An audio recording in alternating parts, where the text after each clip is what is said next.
Do you know, I have got with me Louis and Logan. We're live at Hull. We've just finished. Yeah. Congratulations to you both. Thank you. Thank you. It would have been a bit awkward if one of you had got the W and one hadn't, wouldn't it? No, yeah, that wouldn't have been any good, no. So I'll start off with yourself, Logan. You were on earlier in the evening. Yeah. How was that fight for you?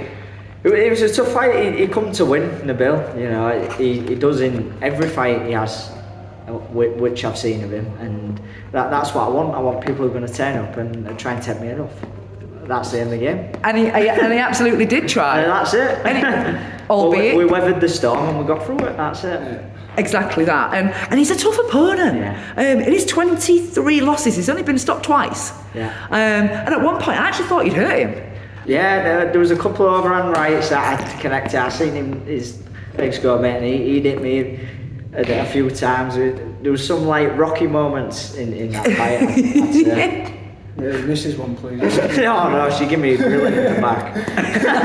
Is that the extra coach? You corner woman. Yeah, she won't happen. Is that what it was? Yeah. Careless. Do you know it were careless? You know. If you know, you know. Do you know? But no. What did you learn from that fight? Is there anything that you would do differently? If I was to go back now and do that fight, a lot of the shots I was loading up on, and I was not throwing enough throwaway shots, you know, to disguise the power shots. Yeah. And a few of them was missing, and you know, he did a bit of showboating and that. You know, it's all part of it. You know. It's getting late, guys. It's getting late. That's the only excuse there is at this point. And moving on to you, Louis. How did you debut? You've done it. Yeah, that was my second. Oh, sorry, that was your second. Yeah. I do To be fair, apologise. It was like my debut, my first fight. I showed what I'm really capable of tonight, because my first fight, It's a bit defensive, wasn't it? let the occasion get to me a little bit. A lot defensive and not enough attack. Yeah, and do you know what? That's what he changed around this time round. And I know for a fact that it wasn't your debut. We'd just been talking about debuts and that Meant you were to going to debut make your together, debut yeah. together, so I told you it was getting late. But no, it was a completely different performance. And I've just been speaking to Nick Manners, who's on the commentary tonight, and he absolutely loved that. And he said that you were really starting to put your shots together in the second two rounds, and you were starting to come up through the middle a little bit more, whereas those first two rounds you were keeping it long, nice and rangy, working off your jab and finding those openings. But then you started to go to work a little bit in the last couple of rounds. That's what we've been talking about, you know. Even to be fair, when I did my interview, cheers. You're welcome. When I did my interview with Lee last, we had a chat, to be honest. A nice bloke, and he even said, you know, he said to me about, you know, working my way in, just starting off like on your jab as well. And so, to be fair, I took what he said, you know. I keep saying it, don't I? And That's it. And at least it's out there. I know, yeah. That's my key word, do you know? Punch drunker, anyway. But no, going back to that, they've got the best seats in the house, haven't they, right? And the privilege for us is we get to follow your journeys, and we're heavily invested, especially when you're debutant in your second fight, third fight, fourth fight. That's where it becomes really, really exciting for us. And Lee was there ringside for your debut, so that makes that difference for him to be able to say to you, this is what we've seen of you, we know what you can, and you can come back and you can go again.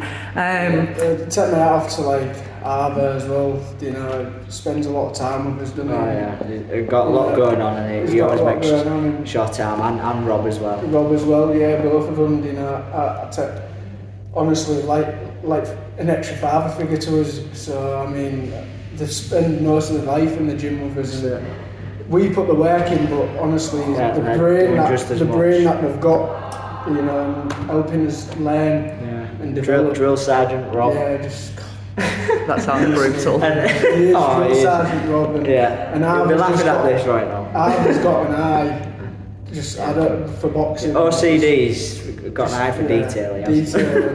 It does things, makes us do things like you don't really see many other boxers doing, like And like when he first like does it with us, we're thinking, why? You're gonna admit was there. Like, Yes. this can't be right. But then he makes sure he keeps drilling it into us, and eventually, like, that was why. this is why, you know, and it works. And with that, you can start to build trust, can't you? Yeah, 100%. When you're questioning, why am I doing this? Oh, that's why. Yeah. Okay, I might have to start listening to you a little bit more. And that it starts to build that trust. And if you ever get into the deep waters in the ring, again, you can listen to that voice that you can trust.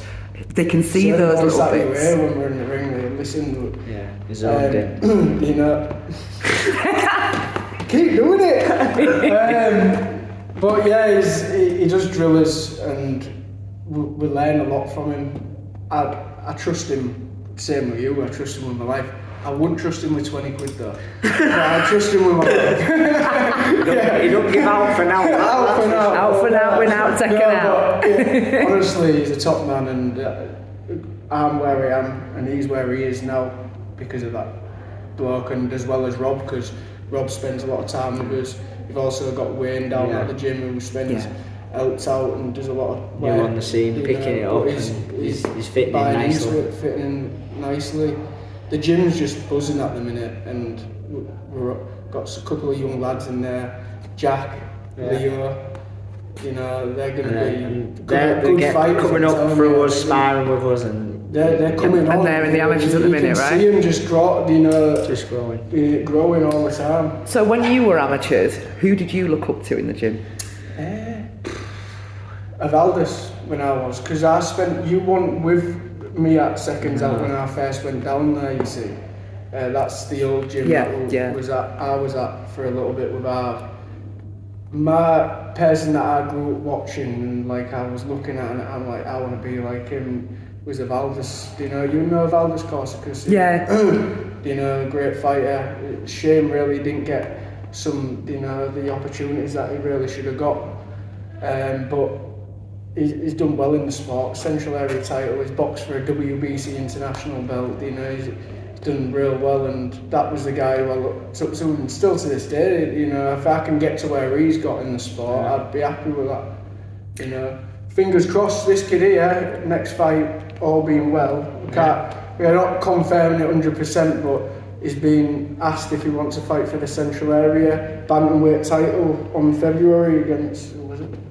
Jake Harrison, I think. Oh, really? Yeah, so that would be interesting. Absolutely. You've got to take these opportunities and forget the Just go out there and try and be the best you can be. That's it. Too many fighters out there today worried about losing. Just get in there, make the fights happen. Yeah, you watching this. This man's talking sense. Keep going, Logan. Keep going. It's the sport of boxing. It's just, you need to start taking these fights. Like I'm going to take yourself. I'm taking some away fights after this. That's been the plan. Good. And I'm going to win. I'm not going to go as a journeyman. I'm take some risks, some calculated risks, and if I think I can do it, I'll take this fight. So it's about testing ourselves. There's kids too many kids, like you say, too scared to lose the zero, and it's just a number. Muhammad Ali, one of the greatest ever, and he boxed everyone and anyone. But the thing is, those fighters who are at the top of the game now, and they have got blemishes on the record, they will all say to you that they learnt the most in those fights. 100%. And actually, if you get to, you've had 20 years career in boxing and you're 50-0, have you really been? Have you really been in deep water? Have you really been tested? Have you had your heart tested? So I think it's really, really important. Don't worry about the just get in there and fight. Just get it on. If you were swimming, you'd get wet, wouldn't you? That's it. As I said before. The truth of the matter is being real about it as well. You're fighting on these home shows. Hull's not a massive place. No. It's hard to sell tickets because you're all in the same pot. Yeah. So you've got Hull's not really that big of a place, so you're all trying to sell to the same people, so it is a bit difficult to sell. And there's a massive pressure. We said when we first started boxing, he started a little bit before me, about a couple of years a year, I can't remember, but 10 years. We said when we first started, we aren't going to be like everyone else. We're just going to we're gonna do what we want to do. Be the best we can be. you know. And that's what it's about, isn't it? The only competition should ever be yourself. Yeah, 100%. And in order to be great, you've got to dare to be great. So on that note, boys, congratulations. Thank you. 2-0 for Louis, 4-0 for Logan. Congratulations. Thank you. Cheers. Cheers. For all boxing info, news and latest interviews, amateur and pro, across the north, click and subscribe.